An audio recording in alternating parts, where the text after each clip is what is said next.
Any health-related information on the following show provides general information only. Content presented on any show by any host or guest should not be substituted for a doctor's advice. Always consult your physician before beginning any new diet, exercise, or treatment program.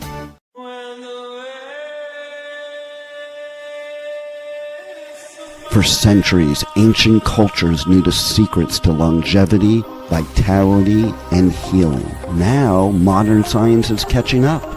Ageless Blueprint is a podcast that will reveal the modern secrets of better health and a better life. Join Dr. Ava Taylor here today and every Wednesday at 9 a.m. Eastern Time on W4HC Radio at W4HC.com. As together we discover the secrets to better health through science and spirituality. A better life with Ageless Blueprint starts now. Here's your host, Dr. Ava Taylor. Hello and good Wednesday morning to everyone. This is Dr. Taylor. I am the Hormone Doctor and the Spiritual MD.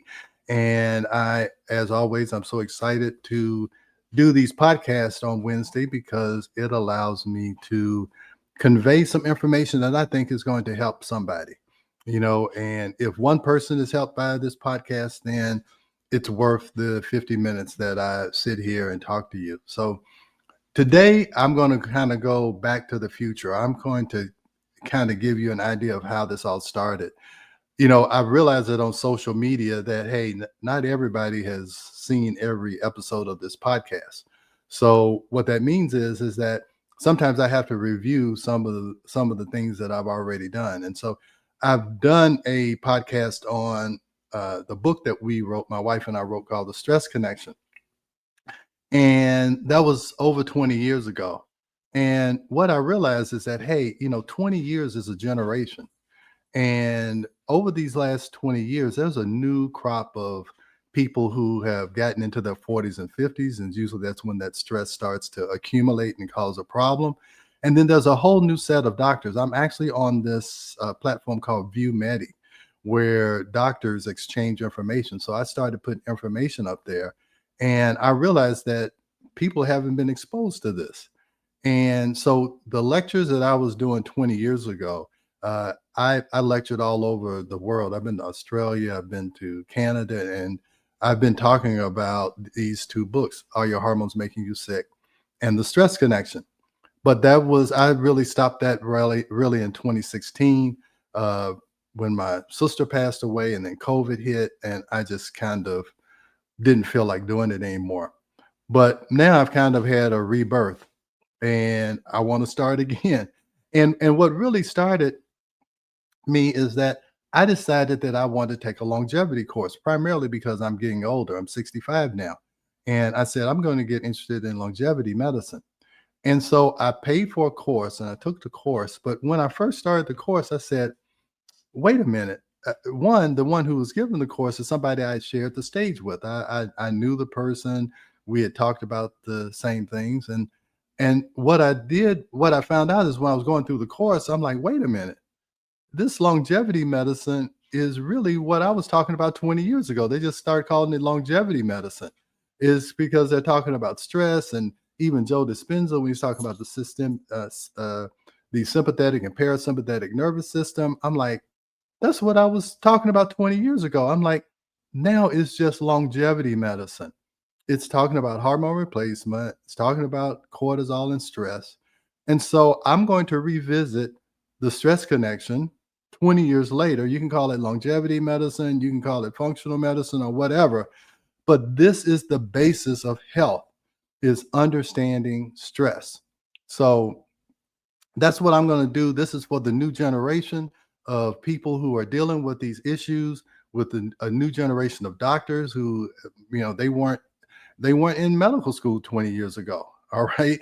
And they weren't practicing medicine. So I see that I have a new mission. I have another mission for the next 20 years is I'll just have to teach it all over again. But the great thing is, as I teach this all over again, I'm getting to learn how the new ways of measuring stress, the new ways of deconnecting with stress. So I called my first book, The Stress Connection.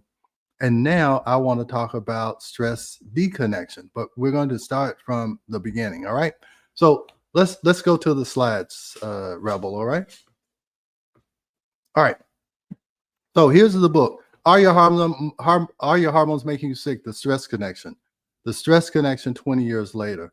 How we knew it was real and why we see it more clearly now. Because this stress connection is ageless. That's part of the reason why I called it the Ageless Blueprint. Because if you can understand stress and if you can measure it and manage it and decrease stress, that's how you become ageless. And this information has been around since the beginning of time. People knew that if there was stress, it's just, all about, you just talk about the animal kingdom. When do they have stress? Well, when a predator comes after them. And that's what the system is really made for, is those acute stressful events. All right. We're all a part of nature. And so that's how stress is supposed to respond. You're supposed to have these acute episodes of stress. You either escape the stress or you get consumed by the stress. Okay, so just think of a predator. Yeah, if you are a lion and you're chasing after the wildebeest or whatever, that wildebeest or that zebra will run. And I saw this live and in person when I went to Kenya and went on a safari. Is that these animals, they go after their prey, and one or two things are going to happen. They either have to run or fight. You're going to have to fight off the aggressor, or you're going to have to run. Both of those need an increased amount of energy, and that's what happens. You get this increase in energy. You either run or you fight. And here's the deal: this stress will end quickly. Either you're going to get eaten, and then the stress is over, or you're going to run away, you're going to survive, and then you just sit and you rest and you relax and you recover, and you just wait till the next predator comes. But sometimes that's a day, sometimes it's a month, sometimes it's a year. So you have all of that time to recover and get ready for the next stress. Well, that's not how it happens here in the modern world. You don't have acute stresses. You have these ongoing stressors. You have financial stress, you have family stress, you have job stress, you have environmental stress, you have the things that you breathe and the things that you eat. Those are all causing stressors, stress on the body. So that's the stress connection that we have to try and disconnect. All right, let's go to the next thread. All right, 20 years later. So here's what happens. 20 years ago, we wrote a book about stress, not realizing we were documenting the foundation of what would become a revolutionary approach to health and aging. This book explored the profound impact of chronic stress on the body and mind. All right, and so the first chapter we began as clinical observations about stress became the cornerstone of the Ageless Blueprint, a comprehensive framework for understanding how mastering our internal environment creates transformation at every level of health and vitality. Is that when you can manage and measure your stress, everything gets better. Okay, your mental outlook on life, your physical appearance. I mean, we can see clearly when somebody has been stressed. We can see if somebody has had a lifetime of stress. You can see it on their face. You can see it in their eyes. You can see it in the way they walk. So when you conquer this stress, when you understand it, and the first thing is understanding it and what it does to you, then you can make those necessary changes. So we've had about 2 decades of research and primarily clinical practice, just seeing it live and in person, walk into my office every day. And I'm going to show you some of the test results of people that I just went to my latest test results. And I'll show you this.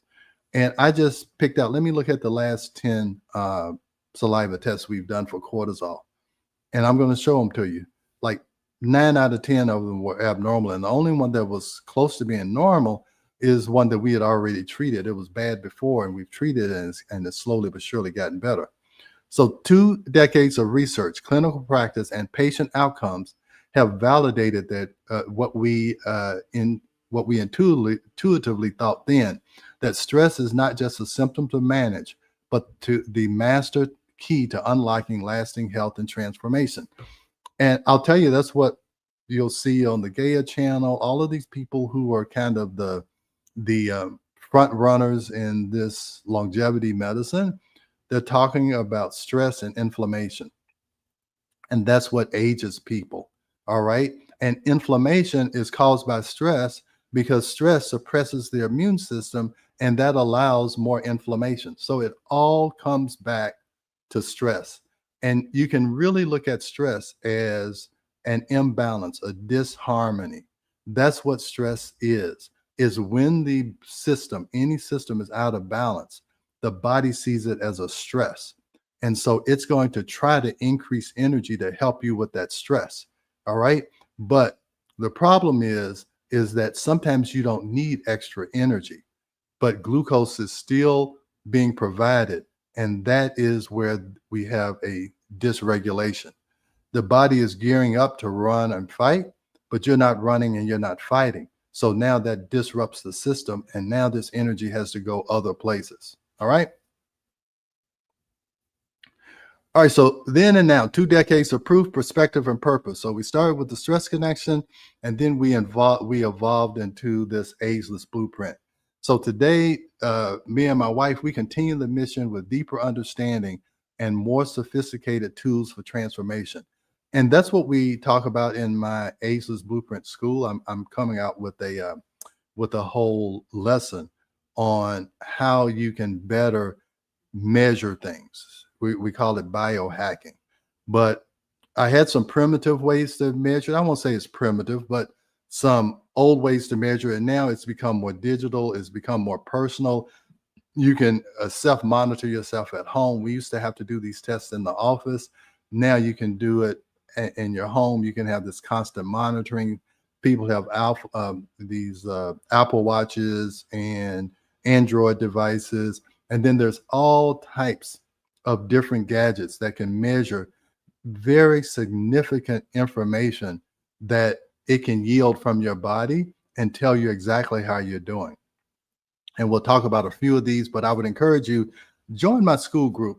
I have all kinds of information there that I want to share with you.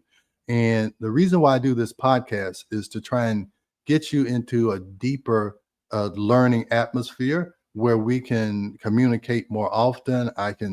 We can dive deep into different subjects. I have workbooks there with videos there. We have question and answer. I have a live question and answer every Tuesday night. And I would love for you to join us there. So that's what we've evolved into, where I was just office based. And now I can really expand my reach to more and more people, thanks to podcasts and social media and Instagram. All of these things I am having to learn 20 years later. The message is the same. It has more sophisticated devices, but the message is the same. But the great thing is I'm learning how to expose more people to that message by trying my best, trying my best to learn social media. And I will tell you, I am finding out that is almost as tough as going through medical school. It's just a whole new system of communication. I used to have to fly around to different places and get invited to conferences and talk about honorariums and all this stuff. But now I can do this and I can do it more freely. All right. So those are my links down there. Please copy my links. I really want to go deeper with you guys. All right. So why we wrote the book. So I'm originally trained as an OBGYN, and my wife is originally trained as a family practice doc in psychiatry. All right. So between the two of us, we've had exposure to stress in different ways. And I'm going to talk to you about that. But patients presenting with hormone imbalance, unexplained fatigue, fertility challenges, and menstrual irregularities, all pointing to a common underlying cause. So let me tell you how I even got into hormones. Primarily, it's because my wife started having issues that as an OBGYN, I knew were hormonally based, but I was trying to correct it by using the things that I learned in medical school, which was if a woman has a hormone issue, you give them birth control pills. It doesn't matter what they come in complaining of. And just think about it, people who are listening. If you have irregular bleeding, PMS, fibro, whatever, you're going to get birth control pills. Okay. And if you're older, you're going to get some kind of hormone replacement. And now it's popular pellets and all this. And that's a whole nother podcast. And people getting testosterone pellets and all that. That's a whole different one we'll talk about. And we talk about it in my school group. All right. So, and then the other thing that OBGYNs do is that when you are complaining that none of this is making you feel better and you have PMS, they give everybody antidepressants. It was antidepressants. Everybody was on Prozac. All right. And so what happened is this was not working for my wife. And she wasn't taking antidepressants, but she was miserable 2 weeks before a period. And it was making me miserable 2 weeks before a period because I got the blame for the reason why she was feeling bad, feeling terrible. It had to be my fault because I was the closest one to her. Well, I had a patient come in and ask me if I knew anything about bioidentical hormones. And believe it or not, I had no idea what she was talking about. All right. So that patient gave me a audio tape, a cassette tape. That's how long ago that was. And it talked about progesterone and saliva testing. And it's like a light bulb went on the top of my head. And since then, my life has never been the same. I started using saliva testing and understanding progesterone, and it changed the course of my career, and it's changed the course of my life, and it's led me to this point right here. That was the beginning.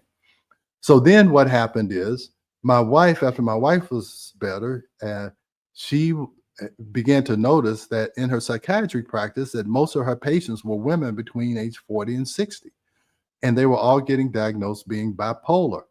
Well, they weren't bipolar. They were going through perimenopause, and those change in hormones was changing how they felt about themselves, and they were getting depressed. They were anxious and all of these things. And now she realized that, hey, they weren't bipolar. They were going through a hormonal change. And also, usually between 40 and 60 is when those stressors start to accumulate. Now you may have gone through a divorce. You may have had a sick child. You may be worried about sending your kids to college. You may be taking care of aging and dying parents. So all of those stressors are not short-term like a lion chasing after you. These are these long-term stressors that cause significant problems. So the marriage between me being an OBGYN, and I'm going to show you how I used to measure stress as an OBGYN, and then she heard and listened to these women primarily talking about the stress they were going through and how their emotions were all over the place, that both of these, inputs that we had from our patients led us to trying to understand stress. So every symptom had the same root: stress, disconnection, and imbalance. The body was speaking a language we needed to learn to interpret. This convergence of evidence from different medical specialties revealed a fundamental truth. Stress wasn't just contributing to disease, it was the central organizing principle behind most of what brought patients through our doors. And that's just true. It was true back then. It's been true since humans have been on this earth. They were stressed trying to find food, trying to build a civilization. It's always been a stress to navigate this human life. All right. So this is really the statistic that started it all. I was actually at another conference talking about hormone replacement, because the first book we wrote was Are Your Hormones Making You Sick? And then we realized that even if we corrected hormones and it worked for 75 to 80% of the people, is that some of those women still had some other issues, either fatigue or difficulty sleeping or whatever. So I actually read this study, and it was a study in 2002. And this is what it says. And I can show you the updated stuff. I don't think I have it. But anyway, in 2002, they said 43% of all adults suffer stress-related adverse health effects. So almost half of the population back then. And now the recent statistics is over 65%. All right. But then it says 75 to 90% of all visits to primary care physicians are for stress-related complaints or disorders. So just think about that. 75 to 90%, and now it's almost 95%. You just think about the difference in stress from 2002 to 2025. it's much more than 75 to 90%. It's probably 90 to 98% of the people walking through your door have a stress related complaint or disorder. And I'm going to show you some cortisol stress testing that'll prove this fact. But anyway, so this is what I decided. I was like, look, if I become a stress expert, I'm going to be able to help almost 90% of my patients. So if I go in with the assumption that it's stress, I'm going to be right 90% of the time. I'm like, who wouldn't take that bet? Who wouldn't take that bet? So why isn't every doctor a stress expert? You know, forget being a cancer expert, forget being an endocrinology expert. I don't care what subspecialty you're in, you need to be a stress expert. Okay. So look, oncologists, 100% of their patients have cancer. But if 75 to 90% of it is related to stress, the oncologist needs to be a stress expert. The family practice doc needs to be a stress expert. So I decided 20 years ago, I'm going to be a stress expert. And I believe that's what I am, but I'm constantly learning. So that's why I harp on this subject over and over and over and over again. And that's what I found out. This is what the longevity experts were teaching. That's what Joe Dispenza is teaching. All of this starts from right here. Okay. So stress has been linked to all the leading causes of death: cardiovascular disease, cancer, lung ailments, accidents, cirrhosis, and suicide.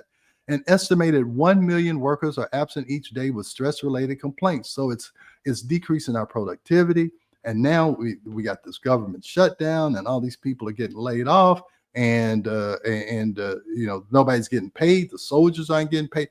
So there's stress all the time. So stress is responsible for more than 25 billion workdays lost annually because of absenteeism. This is in 2002. The updated statistics show all of this going up by 20 or 30%. So this is why I said I'm almost every lecture, I'm going to go back to stress and how important it is for us to recognize it, to be able to manage it, to be able to disconnect from this constant bombardment of stress and how it affects every organ system in our body. That's what we wrote about in the stress connection. And we showed how it affects every organ system in your body, from your brain to your toes. It affects everything. So, hey, Rebel, am I making myself clear enough here? I don't know, Doc. You're stressing me out. I'm just joking. I know it is, but that is the issue. All right, so let me tell you how this came apart. So how this came to fruition to me. So I started understanding stress. I started reading about stress, 20 years ago or so, and then I'm like, wait a minute. I know I've already done this. If anybody has had a baby, they know about this fetal heart rate tracing strip. Okay. I used to look at this ad nauseum when I was on labor and delivery. And this told me if the baby was stressed or not. Okay. So I'm looking at stress in utero, and that's how we make decisions on who needed a C-section and who didn't, based on how stressful was the environment that the baby was in during labor. So let me show you this. So what is looking at is called heart rate variability. All right. So what we will look, this was a fetal heart rate variability. So here's what happens. When you are under stress, remember when the lion is chasing you, this is a contraction. All right. This right here is contraction. So this is the pressure that the uterus is putting on the baby, trying to squeeze the baby out. This contraction. So when you're under stress and something's chasing you, what happens? Your heart rate goes up. All right. So you see how this smooth line. So the heart rate is going up based on this contraction. I know there's a little bit of delay here, but this is what this is a result of. But then after the stress is over, what this is looking at the distance between heartbeats. So if the heartbeat is slower, there's a longer distance between each heartbeat. That means you're parasympathetic. that means that you are recovering, you're resting. They're recovering from this stress here, this contraction. So you get this, and now you get this recovery. That means that the heart rate is varying. That means there's some sympathetic activity, some parasympathetic activity.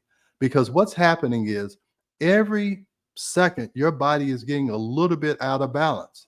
Okay, if you eat something, you walk, you stand up, you whatever. All right.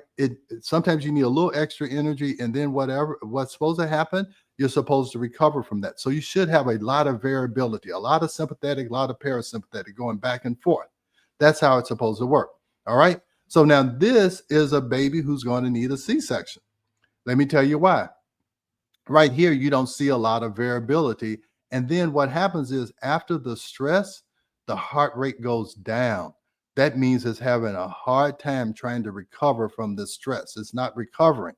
So if it's not recovering from that stress, if I don't get that baby out in time, that baby's going to have either severe mental mental deficiencies because it's not getting enough oxygen to the brain, or it can actually die if I don't do a C-section quickly enough. So I've learned how to do emergency C-sections in 10 or 15 minutes because you had to quickly remove them from that environment, or they were going to have long-term problems.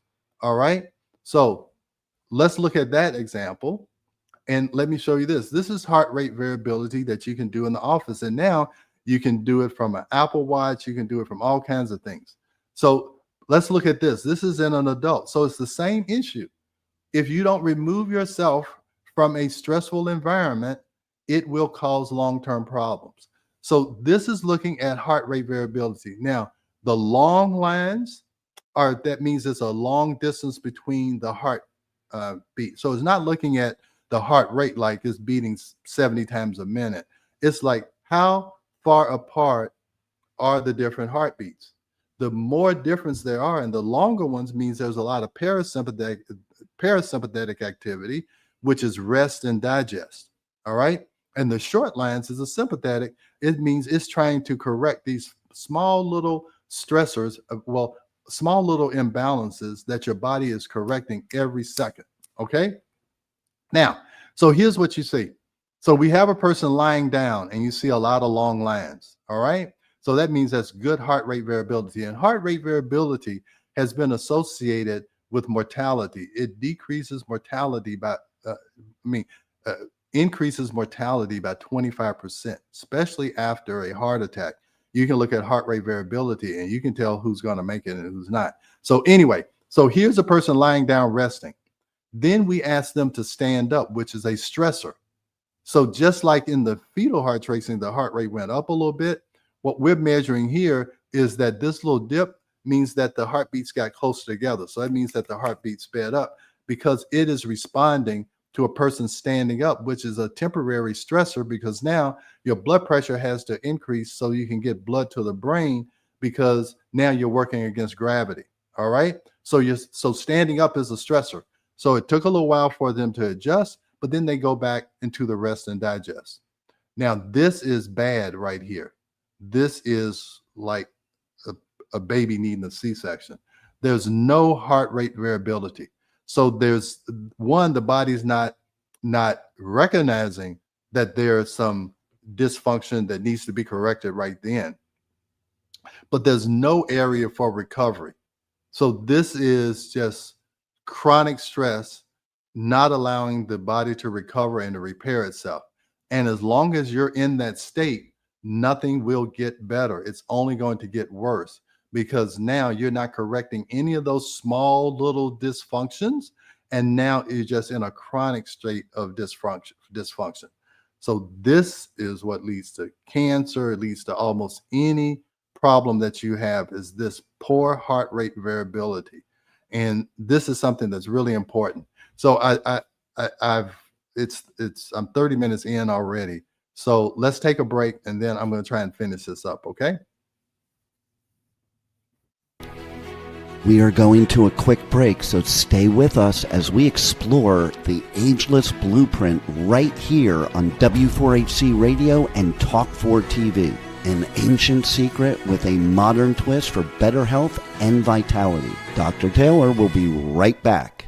Taking care of your health shouldn't mean taking a handful of pills every day. At Taylor MD Formulations, they create doctor-developed supplements that combine the best natural ingredients so you get the results you need with fewer pills.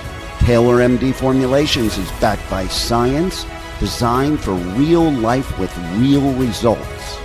Less pills, better health, doctor approved. Shop now at TaylorMDFormulations.com and discover smarter supplements for smarter health. That's TaylorMDFormulations.com. We are back for more of Ageless Blueprint. Once again, let's join Dr. Taylor for more insights and research on the ancient secret to better health and a better life in modern times. Here's your host, Dr. Eldred Taylor. All right, we're back. I hope, Rebel, I hope I haven't stressed everybody out. But I just want to show people that this can be the root cause of a lot of your issues. All right. So we're going to talk about this brain-heart coherence. That's more about heart math. So this is different from heart rate variability. And then we're going to also talk about cortisol testing. All right. So any questions yet? Are we still good? We are still good. Okay. All right. So this is when I first started doing cortisol testing. And I've always said that the reason why I married my wife, I think God put me and my wife together because my wife had almost every hormone problem that you can have. So I get to learn from my wife and us working together to try and correct the issues that she was having. So this is my first place. This is my wife. And I couldn't understand why my wife had such a hard time getting up in the morning. And, you know, I would get up. I was in charge of getting the kids to school and making lunches and all that stuff because she had a hard time waking up. And even when she was waking up, she would be tired. And this is after being in private psychiatry practice and family practice for 7 years. And when we had our second child, that's when like everything started to fall apart, kind of. And so anyway, we did her first cortisol test. So let me tell you what this is. All right. So cortisol is your stress hormone. It mobilizes glucose so you have energy for the day. So you should have a steady flow of energy. All right. So just think of this. This is the upper limit of normal. This is the lower limit of normal. So what should happen is you should have some cortisol. It wakes you up in the morning. You have energy. You get through, you know, the early part of your day. You have your most energy. You eat lunch. And then that curve kind of flattens out a little bit. This is around dinner time. You eat, and then cortisol should go down so that you can rest and sleep, and it starts all over the next day. Well, this is someone, my wife, who was under chronic stress, and this is what was her energy profile. All right. So she didn't have the normal amount of energy, okay, when she woke up, and then she was tired most of the day, and she'd sleep, and then she would wake up, and the next day it was the same. All right. So that's one issue. That's one thing that can happen. Now, this is another type. This is a person who's in chronic stress right now. All right. So now she's got a lot of glucose going around and she's anxious all the time because she's in this fight or flight. Now, you can stay there for a while, but sooner or later, you're going to have what we call adrenal fatigue, where your adrenal glands can't keep putting out this much cortisol. It's just like, you know, that zebra or that wildebeest can run only so far. And then eventually it's going to collapse. It just can't keep doing it. And your body is the same way. So these are two kinds of separate situations that you can see. But I'm just going to show you. All right, I told you that's how I first was measuring. So this is a more modern test that I do now. And before this lecture, I just said, let me just look at the last 8 or 9 saliva tests that I've done. This is all during, with saliva. So you do this at home. It's under no stress or anything. And this is a long time curve. So this doesn't change day to day. It takes a long time for your cortisol to get this way, and it takes some time for it to recover. So this is not looking at someone just had a bad day at work and now their cortisol is shot. This is something that evolves over time. So now the green area is normal. All right. All right. And remember, cortisol mobilizes glucose so you have energy during the day. So this is how this is supposed to look. The black line is the patient. This yellow line is borderline high. This is, really high. This is borderline low, and this is really low. This is like burnout. All right. Now I can tell you, I can look at this and I can tell you exactly how a patient feels during the day. So this patient is going to be like my wife. She's going to wake up. She's going to, not have a lot of energy, and she's going to push through the day. And then you see how it starts to go up at night. A lot of times when you see this, a patient will say they wake up at 2 or 3 o'clock in the morning and they can't go back to sleep. And that's because if you follow this line on out, you can see how at 2 or 3 o'clock in the morning, it might be right how it should be when she wakes up. All right. So this person is going to come in and complain of fatigue. She may say she wakes up at 2 or 3 o'clock in the morning, and she's going to say she barely gets through the day. And this is what most people will say, is that they crave some type of carbohydrates. Well, the reason why they crave the carbohydrates is they're trying to fill this energy gap. And the body is smart enough to know that carbohydrates is a quick source of energy. So it makes you stop at Dunkin' Donuts, or it makes you stop at Starbucks, because you are trying to fill this energy gap. The reason why there are lines at Starbucks at 7, 8, 9 o'clock in the morning is because most people have this cortisol pattern. That's the reason why Starbucks is so famous. All right. That's why you need your morning cup of coffee. Now, there's nothing wrong with drinking coffee if you just enjoy the taste of coffee. But if you say, I have to have my cup of coffee to feel normal, I can almost guarantee you've got a cortisol problem.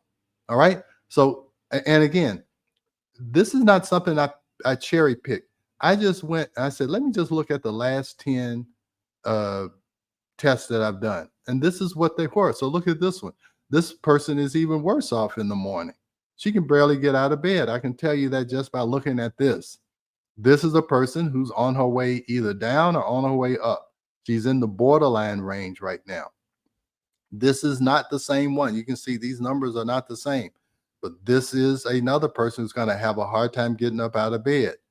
This is a person who still is going to complain of fatigue and probably have carbohydrate cravings. This is a person that I guarantee you that wakes up at 2 or 3 o'clock in the morning and can't go back to sleep. And if you're like this, if you don't sleep, this curve is just going to keep going down further and further because you're not restoring and repairing yourself during sleep. When a patient comes in and says they can't sleep, that's the first problem I try to solve. And usually it's due to, in a woman, it's either due to low progesterone or a high nighttime cortisol. That's why it's important to do the test that looks at both of these. I have a test that just looks at estrogen, progesterone, and testosterone and DHEA, and then I have this. And I really encourage all my patients to do the more comprehensive test. All right, so this person, I guarantee you, has trouble going to bed, wakes up. So you can see now, or either, I'm not exactly sure who this is, or this is a person who works the night shift. Because again, if you work the night shift long enough, your cortisol curve will change. And now that I think of this is a nurse that works the night shift. That's I know who this patient is now. So if this it keeps going on, there's no way that this person is going to have any energy in the morning. And let me tell you this, there's a study that shows that women, especially nurses that work the night shift, they have an increased risk of breast cancer, like more than like 20 or 30%, because at night is when you make melatonin. And melatonin is what stimulates natural killer cells. There's a little bit of melatonin and some other things like cortisol that stimulates something called natural killer cells that go out at night and look for possible cancer cells so they can kill them early on. But if you don't have a good night's sleep, those natural killer cells do not work. All right. So if I have a woman who's on the night shift, and I'm sure I told this person, the best thing you can do for your health is to not work the night shift. That's the best thing you can do, is that you get some deep restorative sleep. And if you do that, your body will heal itself.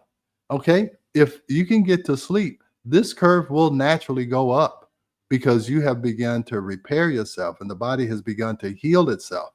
And that's what I'm learning by looking at the Gaia channel and all these people, is that your body can heal itself if it's given the right environment.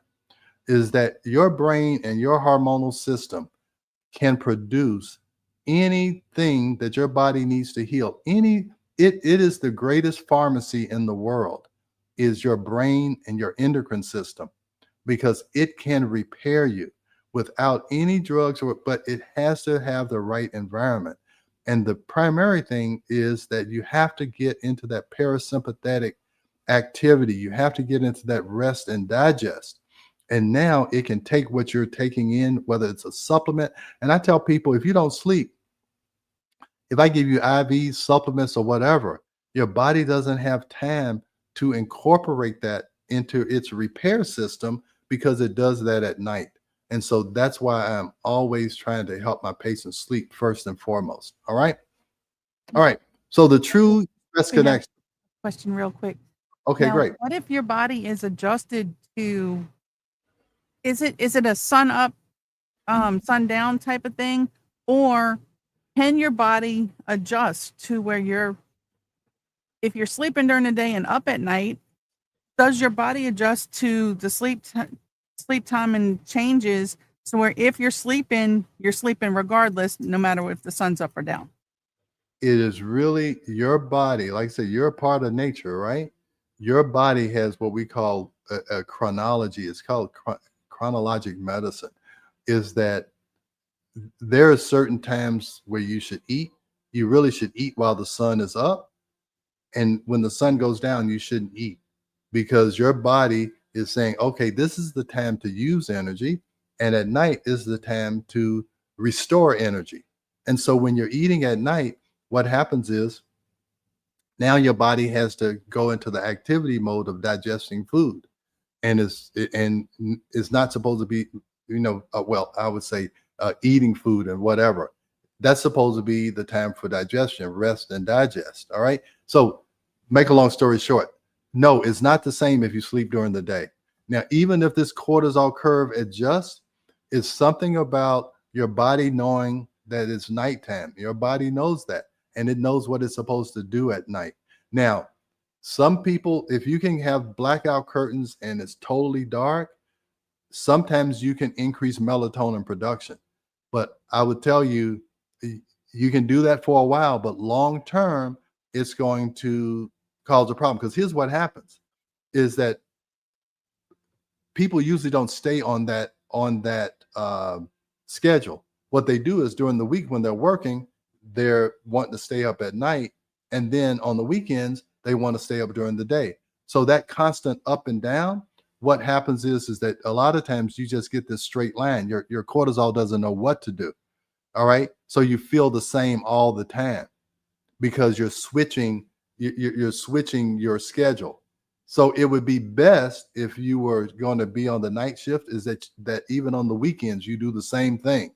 Okay. You stay up all night. Now your body could adjust and say, okay, maybe you're living in another part of the world where now this is the normal day-night cycle.